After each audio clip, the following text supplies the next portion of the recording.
Hello everyone, আসসালামু আলাইকুম। কেমন আছেন আপনারা সবাই? আজকে চলে এসেছি আমার কলেজে। দেখতে পাচ্ছেন পুরো কলেজ ক্যাম্পাস একদম ফাঁকা, কেউ নেই ক্যাম্পাসে।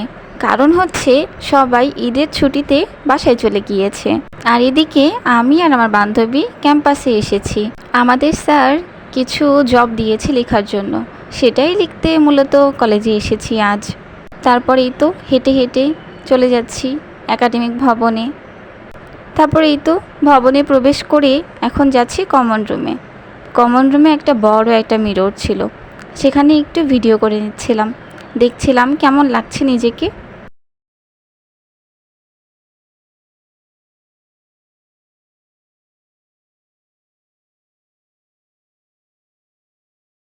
নিজের ভিডিও করছি, তারপর বান্ধবীকে ডেকে নিলাম।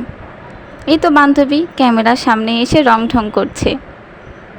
একটা মজার কথা বলি আপনাদেরকে, আমাকে আর আমার বান্ধবীকে দেখলে সবাই আমাদেরকে মোটু পাতলু বলে ডাকে। কারণ আমার বান্ধবী একটু হেলদি আর আমি একটু বেশি চিকন, তাই। এটা হলো আমাদের কলেজ ক্যাম্পাস। এখানে আমাদের ক্লাস করানো হয় এই বিল্ডিংয়ে। তারপর এই তো আমি বান্ধবীকে বললাম, ফোনটা একটু ধর, আমার একটু ভিডিও করে দে। এই তো বান্ধবী আমার ভিডিও করে দিচ্ছে। এটা হলো আমাদের ক্যাম্পাসের মাঠ। মাঠটা অনেক সুন্দর, তাই না? কিন্তু প্রচুর রোদ ছিল ওখানে। আজ এই পর্যন্তই। সবাই ভালো থাকবেন, সুস্থ থাকবেন এবং লাইক, কমেন্ট এবং শেয়ার করে দিবেন। আল্লাহ হাফেজ।